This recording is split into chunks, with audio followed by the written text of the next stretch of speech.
Spain में रहने वाला किशोर उम्र का चरवाहा सैंटियागो सहारा रेगिस्तान को लांघकर मिस्र के पिरामिड्स तक जाता है। क्या वहाँ उसे अपना ट्रेजर मिल पाता है? ये जानने के लिए आइए सुनते हैं एल्केमिस्ट बुक की समरी। यह किताब जाने माने पुर्तगाली लेखक पाउलो कोएल्हो ने लिखी है। इस किताब में लाइफ की अहम फिलॉसफी दी हुई है, जो आदमी को लाइफ में उसका पर्पस यानी जीने का मकसद ढूंढने के लिए प्रेरित करती है। जब किसी को वो समझ में आ जाता है तो उसे पाने के लिए अपनी नौकरी भी छोड़ देता है। ऐसे कई उदाहरण आपने अपने आसपास भी देखे और सुने होंगे। तो आइए एल्केमिस्ट की रोचक बुक समरी सुनते हैं और जानते हैं कि ये किस फिलॉसफी की बात करती है। सैंटियागो स्पेन में रहने वाला किशोर उम्र का एक चरवाहा था। वो अपनी भेड़ों को लेकर एक स्थान से दूसरे स्थान तक जाया करता था।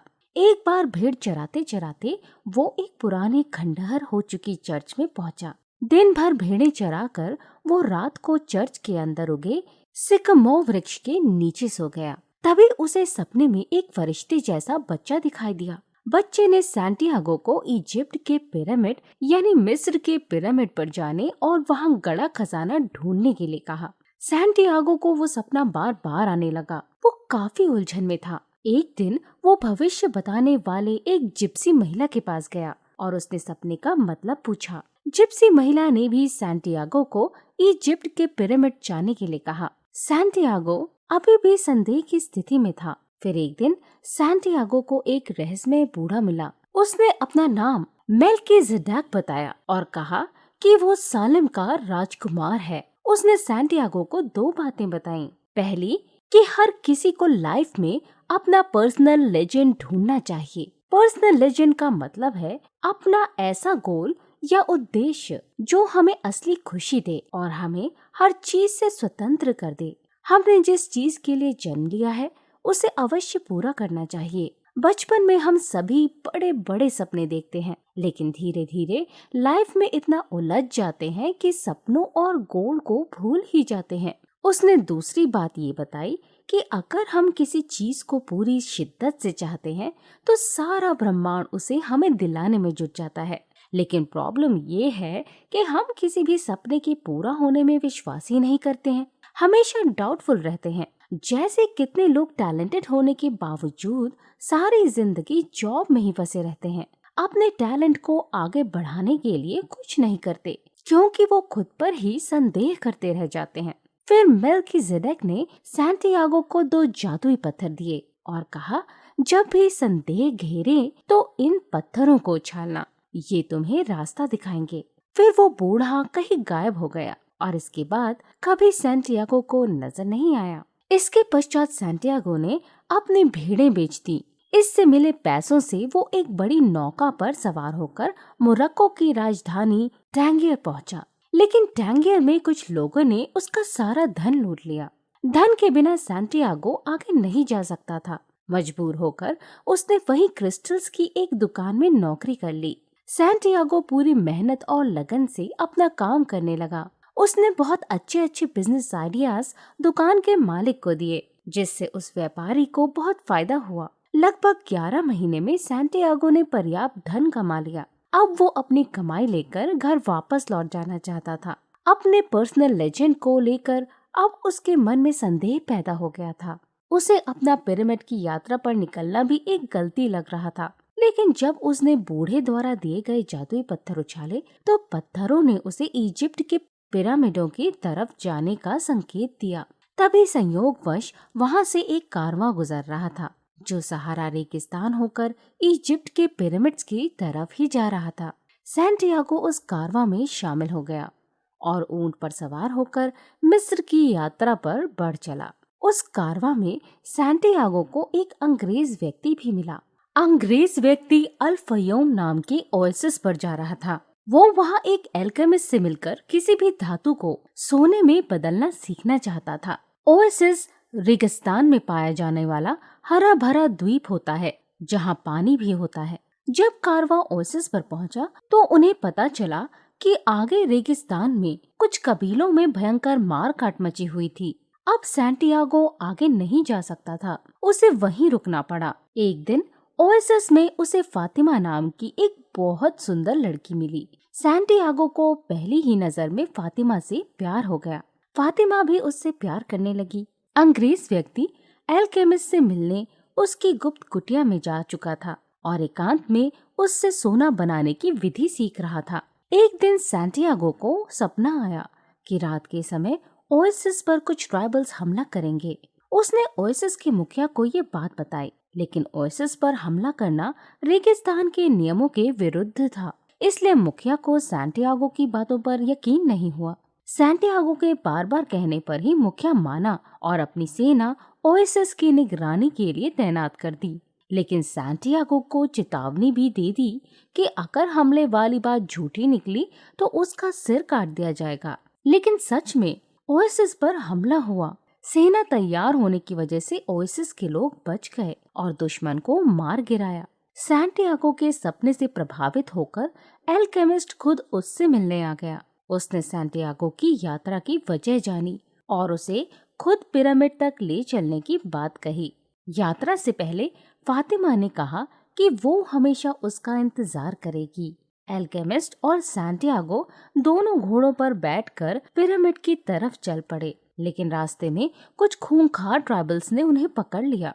एल्केमिस्ट ने बचने का एक रास्ता निकाला। उसने ट्राइबल से कहा कि सैंटियागो अगले दिन सिमूम नाम की भीषण आंधी बन जाएगा और सब कुछ तबाह हो जाएगा, इसलिए उन्हें जाने दिया जाए। लेकिन ट्राइबल्स नहीं माने। उन्होंने इसे प्रूव करने के लिए कहा। एल्केमिस्ट ने सैंटियागो से सोल ऑफ यूनिवर्स पर ध्यान केंद्रित करने को कहा ताकि वो सिमूम बन सके, लेकिन सैंटियागो को ये सब नहीं आता था। फिर भी उसने पूरी शिद्दत से एल्केमिस्ट ने जैसा कहा वैसा करने की कोशिश की और वो सच में ही सिमूम बन गया।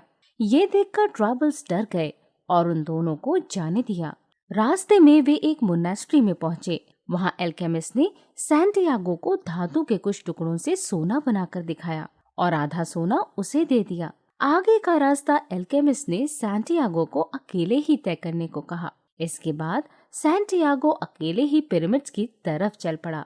कुछ समय पश्चात आखिर वो पिरामिड्स तक पहुंच ही गया। वो उस जगह गया जो उसे सपने में दिखाई देती थी और वहां खोदना शुरू कर दिया। लेकिन तभी कुछ चोर आए और उसके साथ मारपीट करके उसका सोना छीन लिया। लेकिन जाते जाते चोरों का सरदार बोला, खजाने के सपने देखना बेकार होता है। मुझे भी एक सपना आया था कि स्पेन में एक खंडहर हुई चर्च में जो सिकामो का पेड़ है उसके नीचे खजाना दबा हुआ है। जब चोर चले गए तो सैंटियागो को एहसास हुआ कि वो चोर तो उसी चर्च और सिकामोर के वृक्ष के बारे में बात कर रहा था जिसके नीचे वो सोता था। तो क्या खजाना वहाँ है? उसने सोचा और वापस स्पेन पहुंचकर उसी चर्च में गया। उसने जैसे ही सिकामो के नीचे खोदना शुरू किया, उसके आश्चर्य और खुशी की सीमा न रही। खजाना वहीं गड़ा हुआ था। इस तरह सैंटियागो ने अपना खजाना पाकर अपना पर्सनल लेजेंड हासिल कर लिया। फिर वो रेगिस्तान के उस ओएसिस की तरफ चल पड़ा जहाँ फातिमा उसका इंतजार कर रही थी। तो दोस्तों, ये थी एल्केमिस्ट की समरी, लेकिन अब इसकी फिलॉसफी को समझना भी जरूरी है। कुछ लोग सोच रहे होंगे कि ये कैसी स्टोरी है, जहाँ से शुरू किया वहीं पर वापस आ गए, लेकिन यही तो किताब का मेन पॉइंट है। बुक बताती है कि सफलता पाने के लिए कितने पापड़ बेलने पड़ते हैं। सैंटियागो में कुछ जादुई शक्तियाँ भी थीं, फिर भी उसके रास्ते में कितनी मुश्किलें आईं, हमले हुए, बार बार सारी कमाई चली गई, लेकिन फिर भी वो अपने लक्ष्य की तरफ बढ़ता चला गया। सफर में बहुत से लोग भी मिले जो उसे लक्ष्य की तरफ ही मोड़ते रहे। ऐसे ही बेशक आप में टैलेंट का जादू हो, लेकिन आपको भी मुश्किलों का सामना करना होगा, एक गोल बनाना होगा, उसकी तरफ बढ़ते रहना होगा, तभी गोल तक पहुंच पाओगे और सफलता मिलेगी। सोचिए, जब पिरामिड के पास सैंटियागो को पता चला कि खजाना तो वही है जहाँ से वो आया है, मतलब उसकी सारी मेहनत ही बेकार हो गई थी। पर देखिए, उसने निराश होने की बजाय दोबारा उतनी ही लंबी और मुश्किल यात्रा फिर से कर डाली। कोई और होता तो शायद खजाने की बात को झूठ समझता और वापस नहीं जाता, तो किताब से ये सीख मिलती है कि कई बार सफलता पाने के लिए हमें बार बार एक ही बोरिंग चीज भी करनी पड़ जाती है, लेकिन जो लगा रहता है खजाना उसी को मिलता है। हम में से कई लोग भी तो ऐसा करते हैं, एक बार बिजनेस ठप हो जाए तो दोबारा हिम्मत नहीं करते, लेकिन सैंटियागो ने खुद पर विश्वास रखा और कुल मिलाकर 3 बार इतने बड़े रेगिस्तान की मुश्किल यात्रा कर डाली। तीसरी बार फातिमा के पास वो फिर से वापस आया था। ये भी हो सकता था कि चर्च में भी खजाना नहीं होता। तो क्या हुआ? क्या हीरे जवाहरात का खजाना ही सब कुछ है? अपनी यात्रा में सैंटियागो को क्या नहीं मिला? उसने इतना बड़ा रेगिस्तान देखा, एल्केमिस्ट से मिला जिसे लोग झूठ समझते थे, फातिमा का सच्चा प्यार पाया, सिमून बनना सीखा। ये सब क्या खजानों से कम है? तो दोस्तों, इन्हीं सब फिलॉसफीज की वजह से ये किताब पूरे विश्व में इतनी फेमस है। उम्मीद है ये समरी सुनकर आपको भी नई इंस्पिरेशन मिली होगी। आप भी शायद सैंटियागो की तरह अपना खजाना ढूंढने के लिए तत्पर हो उठे हैं। तो सोच क्या रहे हैं? उठिए और लाइफ की नई यात्रा पर निकलिए। इसके लिए हमारी तरफ से ऑल द बेस्ट।